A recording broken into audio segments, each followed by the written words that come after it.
हरि हरि हरि ओम हरि हरि हरि हरि ओम नमो भगवते वासुदेवाय ओम नमो भगवते पुरुषोत्तमाय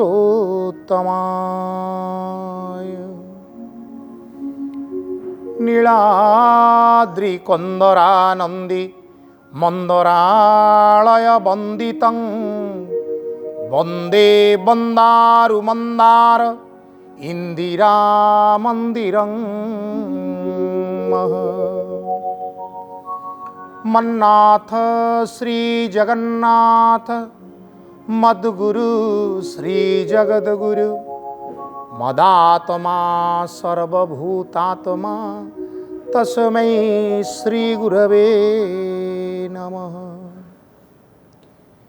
श्रीकृष्ण गोविंद हरे मुरारे हे नाथ नारायण वासुदेव हे नाथ नारायण वासुदेव हे नाथ नारायण वासुदेव। बोलिए नंदनंदन भगवानंकर जय।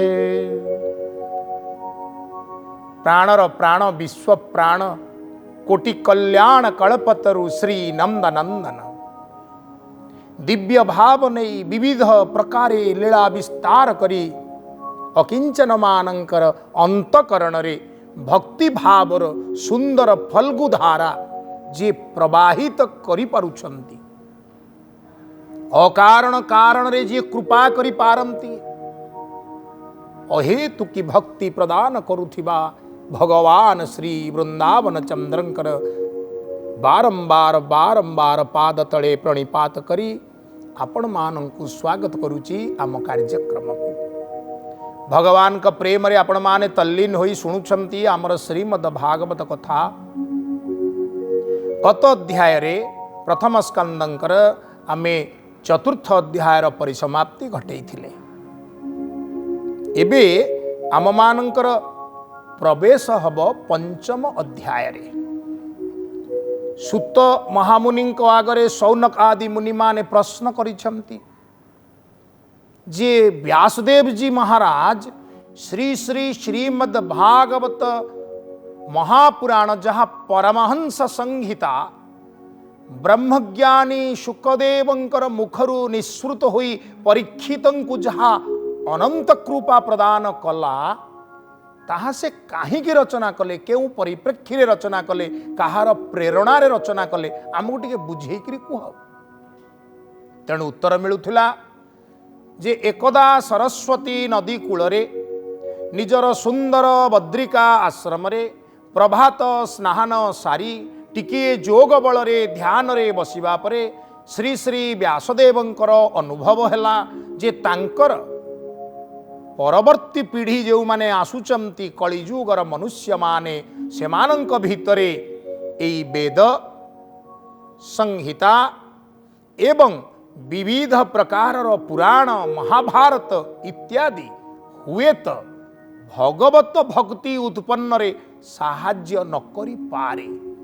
एहा कलिजुगर मनीषर ससीम भावना ससीम शक्ति उपयोगी नुहे। इते ज्ञान इते विचार इते वैराग्य कलिजुग मनीष पाखरे लक्ष्य करा जाई परिबो नाही। तेणु तांको मन बड़ डहल विकल होतुला बड़ व्याकुल होतुले जे कलिकाल मनुष्य मान को उद्धार करिवा पई कोन सहज सरल मार्ग हेई पारिबो नुआ किछि आउ रचना करा जिवो कि। एही समय रे गुरु स्वरूप रे मार्गदर्शक रूप रे पूज्य श्री श्री देवर्षि नारद जी प्रवेश कले। बोलिए नारद जी भगवान की जय। नारद जी आकाश मार्गरु देखिले जे अत्यंत विषण्ण मनरे चिंतित व्याकुल भावरे व्यासदेव बा वेद व्यास विराजमान करिसेंती। एडे बड़ ज्ञानी लोक, एते तत्ववेता, एते तत्वज्ञ, से पुणी एपरी विषर्ण। तेणु से अवतरित हो गले, ओह्लई पड़िले, आउ पचारिले। श्रीनारद उवाच हे पराशर ऋषि सुत तुम्भे स्वभावे भागवत किंपा चांचल्य तुम्भ मने देखी जानिलु आंभे ध्याने। श्रीमद् संस्कृत भागवतम सी सुंदर शब्द रे कहिले पराशर्य महाभाग भवतः कचिदात्मना परितुष्यति शरीर आत्मा मानस एव वा। हे महाभाग पराशर सूत कृष्ण दौपायन, काहींकि चिंतित आपणकर शरीर आपणकर मन उभय रोगग्रस्त व्याधिग्रस्त चिंताग्रस्त परी मोते लागू अछि, मु अनुभव करुछि। ए उभय शांत नाहंती, चंचल अछंती। एपरि तो हेबा कथा नुहे। आपण स्थितप्रज्ञ समदर्शी, आपणक भितरे चित्तचांचल्य काहींकि? सुंदर शब्द रे पचारुचंती सकल वेद शिष्य देई पुराण भारत भी आई संसार इष्ट धर्म जेते सर्वसंपन्न तुम्भ चित्ते।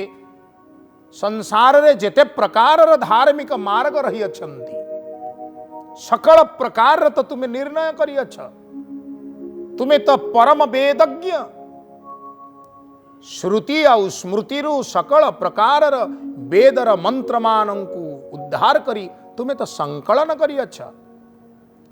कर्म द्वारा शरीर एवं चिंतन द्वारा मन, ये उभय पुष्ट हुअंती, पुणी ये उभय क्षीर्ण मध्य हुअंती।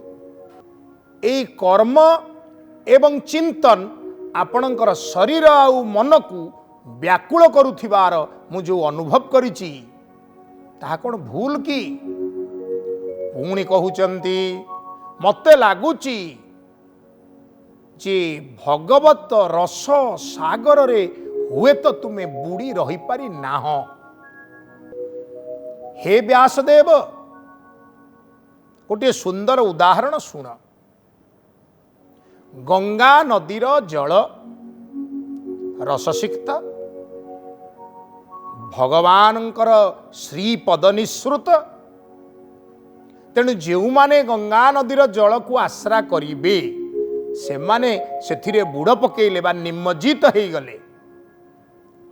पुनः निमज्जित हेउथिबा समय रे उपयुक्त भाव को ग्रहण कले। यह गुरुत्वपूर्ण, उपयुक्त भाव को ग्रहण कले से माने गंगा नदीर जो बुड़ पकेइबार सुफल को प्राप्त हेबे। नचेत तो गंगा नदी रे अनेक जलजीव अछंती, से माने कोन गंगा स्नानर पुण्य फल प्राप्त होउचंती कि? आउ गोटे कथा, ए मनुष्य शरीर हेउची असंख्य छिद्रयुक्त। ये जेते रस संग्रह करुची ये रस सबु बही जाउची छिद्रयुक्त हेइथिबारु। यार सहज अर्थ कौन ना अनेक गुड़िए इंद्रिय शरीर रे खंजा होती जो गुड़िक शरीर छिद्र परि आचरण करुचंती। आखि नाक मुख इत्यादि इत्यादि इत्यादि एमाने भगवत रस को संग्रह करी संगठित करी रखी पारु नाहंती। किंचित समय पाई संग्रह करुचंती, तत्पश्चात ये पुणी पुणी प्रवहमान हो जाउचंती। ताहले गोटे सहज सामाजिक न्याय, गोटे फुटा हांडी पानी तो आसी पारिबनी, किंतु ताकू पानी रे बुड़ेई रखिले सी पानी रे बुड़ीकी सबले रहिले ता भितर मध्य पानी पूर्ण होइकरी रहिबो। ठीक सेमिति श्रीकृष्ण लीला रूपक रसामृत रे जीए निजकू बुड़ेई रखिबो आमे अनेक छिद्रयुक्त होइथिबारु सेई लीलामृतरे जी बुड़िकी रहिबो तार आउ लीलारू बाहरी जीवार अवकाश नथिबो। लीला ता मध्यरे पूर्ण ही रहिबो, सी लीला मध्यरे परिपूर्ण ही सब बेले रहिबो। बुझीगला ना? तेणु यही आचरण करा जाऊ जे आमे अनेक छिद्रयुक्त ससीम मनीष होइथिबारु आम मानकर पर्याप्त शक्ति नथिबारु आमे सदा सर्वदा श्रीकृष्ण लीलामृत रे बुड़ी रहिबा दरकार। बोलिए आनंद कंद भगवान की जय। एबे पचारुचंती भले जानिली मुहि एहा तुम्हे स्वभावे पुण्य देहा वेद विचारी ब्रह्म चिंती चित्त लोहिला तुम्भ शांति नारद वाक्य शुणी कर्णे व्यास कहंती सावधाने। व्यासवाच कहले आपण कौन वा न जानती हे नारद जी महाराज, आपण हेउचंती पुण्य चेता पुण्य देहा, आपण अंतर्यामी, आपण वायु परि गति करंती, सकल दिग विदिग आपणकर सुंदर सुठाम सहज सरल गति रही अछि। आपण कृपा करी मो पाखरे पहुंचीचंती, एहा मोर अहोभाग्य। आपण जहा जानिचंती ठीक जानिचंती, मु बड़ व्याकुल, मु बड़ विचलित। मु शास्त्रर विविध प्रकारर पर्याय आउ पर्याप्त भाग को स्पर्श करी नाना लेखा मान प्रस्तुत कर देइछि, ताहा बोधे यथेष्ट हेला नाही, सेथिपाई मु व्याकुल। तेणु कहउचंती ए मन स्थिर करिबारे गोविंद गोविंद बिना के बापारे। भागवतर ये सुंदर पद्धति को आपण माने लेखि रखिबे। आवश्यक हेले आजिकल तो डीटीपी यंत्र मिलुची, बड़ बड़ करी ताकू सुंदर लैमिनेट करी घरे झुले देबे। गला आइला बेले जेतेबेले मन चंचल हबो एई पद्धति उपरे आखि पकेइबे। ए मन स्थिर करिबारे गोविंद बिनु के बापारे। गोविंद शब्दर अनेक अर्थ अछि, अनेक अर्थ। बिंद शब्दर अर्थ होची आनंद प्रदान करिबा। गो शब्दर अर्थ सहजरे सहजरे कहि देउची। गो प्रथम शब्दटी होची ज्ञानवाचक। अखंड ज्ञान, पर ब्रह्म संपर्कित ज्ञान, ईश्वर तत्व संपर्कित ज्ञान, उपनिषद वेद इत्यादि रे वर्णित ज्ञान, जो ज्ञान आमको आनंद प्रदान करिवो। गो सकल प्रकार इंद्रिय समूह, आमे इंद्रिय समूह को आश्रा करी आनंद पाइबा को इच्छा करे। जी आम इंद्रियों को अखंड आनंद प्रदान करि पारंती, कारण इंद्रिय जो आनंद अनुभव करे ताहा होची विच्युत आनंद, खंडखंडिया आनंद, ताहा निरवच्छिन्न आनंद नुहे। आखि मधुर रूप न देखिले केबे हेले संतुष्ट हब नाही, किंतु संसारर मधुर रूप ताहा चिरंतन नुहे, स्थायी नुहे, निरवच्छिन्न नुहे। तेणु आमर दरकार अखंडित स्वरूप। आ कलाकान्हूंकर स्वरूप ठारू अखंडित स्वरूप कण आउ किछि अछि? तेणु जे इंद्रिय मानंकु बा इंद्रिय समूह को आनंद प्रदान करि पारंती से होचंदी गोविंद। सेमिति गो शब्द गुप धातुरु उत्पन्न होईची। गोपन रे अंतकरण रे प्रेमर पालन करी जी भक्ति को भगवान को प्रति समर्पित करंती। एमिति कौन किए अछंती उदाहरण प्रस्तुत हब? हाँ हाँ, गोपी माने। पुणी गोविंद शब्दर आउ गोटे अर्थ, गो शब्दर अर्थ होउची गो संपद समूह। भगवान ये गो संपद को सुरक्षित करंती एवं गो संपद को आनंद मध्य प्रदान करंती। जेतेबेले आमे दशम स्कंदरे भगवान कर लीला रे प्रवेश करिवा, भगवान अनेक रास करिसेंती, खाली गोपी मानक सहित रास करि नांती, ए गोरु मानक सहित भी रास करिसेंती। जेतेबेले ब्रह्मा तांकर बाछुरी इत्यादि की चोरी करि नेबे, सेतेबेले प्रभु निजे अनेक गो संपद रे बांटी है सेही मानंक पाखरे गोशाला रे प्रवेश करी जिवे जो माने जणे जणे तपी आउ गो संपदर रूप को ग्रहण करी गुरु रूप रे भगवान श्रीकृष्णकर सानिध्य पाइबा पई थिले आउ चटाचटी है बेकरे बेक घसाघसी है देहरे देह घसाघसी है से माने परस्पर भितरे जो सस्नेह सप्रेम प्रीति आहा आदान प्रदान करिवे ताकू वर्णन करबा पई शब्द नाही आहा धन्य धन्य महाप्रभु। तेणु व्यासदेव जी बड़ सुंदर दिव्य भाव को मन भितर पोषण करी कहउचंती ये समस्त कथा पछरे गोटे कथा रही ए समस्त कथा पछरे गोटे कथा रही ए मन को स्थिर करबा पई सेही जणे मात्र समर्थ जहांकर पर्याप्त नाम हेउची गोविंद। विशाल विपुल अर्थवाचक ए गोविंद शब्द भगवान गोविंद नाम को आपण स्मरण करंतु अनेक रूपर सुंदर संभारा किया गरे आसी पहुंचीबो। सकल शास्त्र तोहु सार तार मोहिमा अगोचर तार भक्ति जेणु नाही येणु मो चित्त स्थिर काहि। देखंतु कोटिए कथा सुंदर प्रश्न नहीं आखि आगरे ठिया हला जेते कथा वेदरे कुहागले ज्ञानर कथा संगीतारे कुहागले ज्ञानर कथा जेते कथा कुहागले पूर्ववर्ती पुराण मानकरे विविध आलोचना करागले गोटे कथार अभाव अनुभव करुचंती व्यासदेव जी ता हेउची भक्तिर अभाव।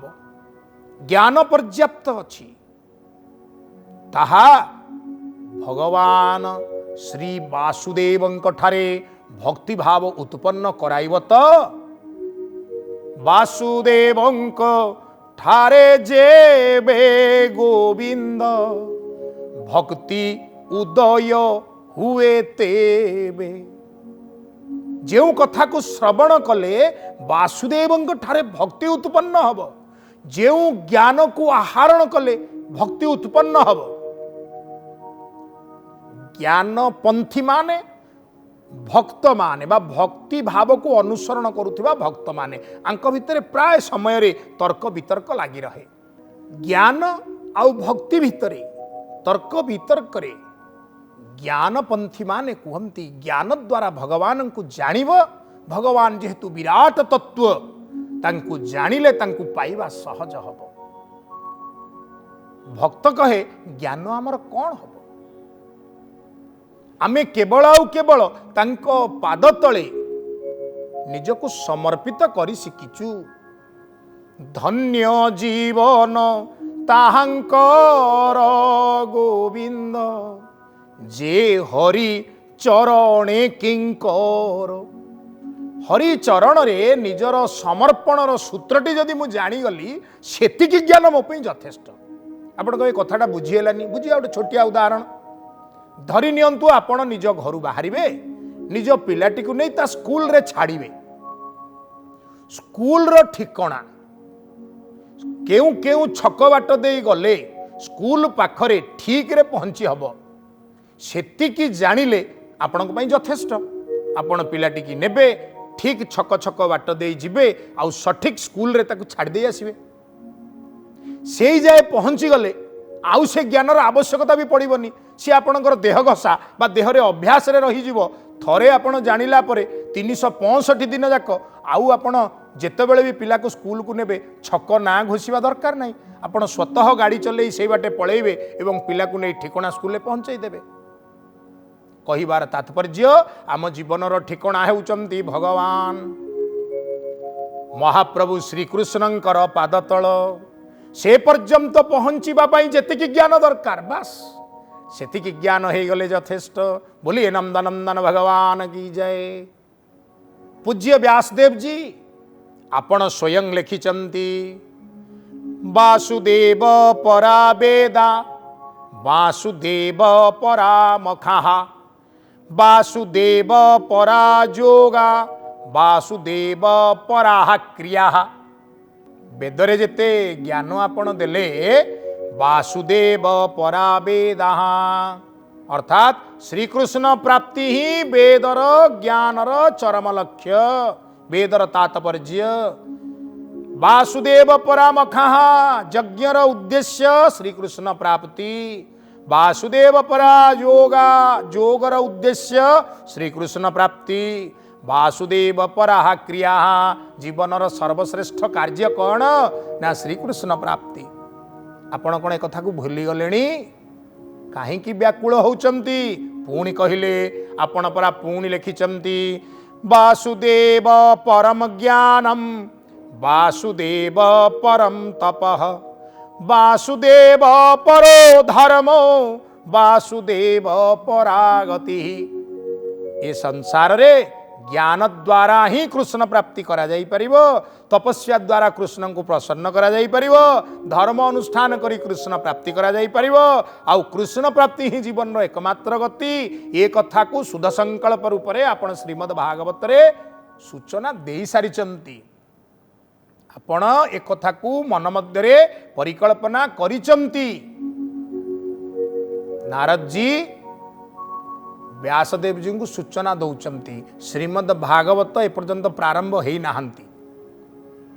व्यासदेव जी एक कथा आमे पढ़ुथिबा श्रीमद् भागवत रे प्रथमे सूचना देइचंती। कहीं ना ए ज्ञानटी ए सूचनाटी से श्री श्री नारद जी ठारू पाइले।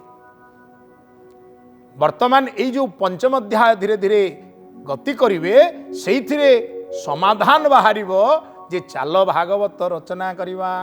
तेणु सुंदर शब्द रे कुहागला कहला तुम्भे सकल तत्व जानो विष्णु महिमा परिमाण से सर्व जीवंक ईश्वर जार माया रे संसार सृजई पालई संहरे त्रिगुण मध्य रे विहारे से माया ताकू न लागई नित्य से निज सुखे ताई ये तीन लोक तुम्भ देह निरते भ्रमेर अभिप्राय जेसने समीर संचरे प्राणी बाह्य अभ्यंतरे आत्मा जेसने साक्षी रूपे नित्य विहरे निज सुखे पर अबर ब्रह्म जले मोहर स्नान सुनिश्चले से जल शीत उष्ण भाव नित्य करई अनुभव तथापि न्यून भाव घोर मन प्रसन्न नोहे मोर।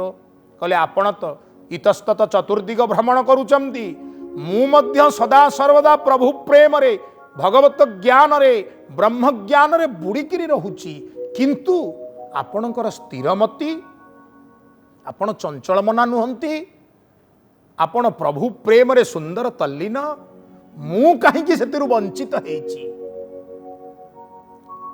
व्यासंकर जो आपत्ति ये आपत्तिर कौन समाधान हब हे मोर सुंदर दिव्य भाव को ग्रहण करुथिबा अपूर्व कृष्ण भावगत श्रोता माने अपेक्षा रखिवे। समय निर्देश देलेनी बाणी को आज एठी विराम दबा पाए। आगामी पर्याय रे व्यासंकर आग्रह को की उत्तर मिलिव श्री श्री नारद जी ठारू मन कर्ण दे श्रवण करिवा सप्रेम कहिवा बोलिए नंदनंदन भगवान की जय।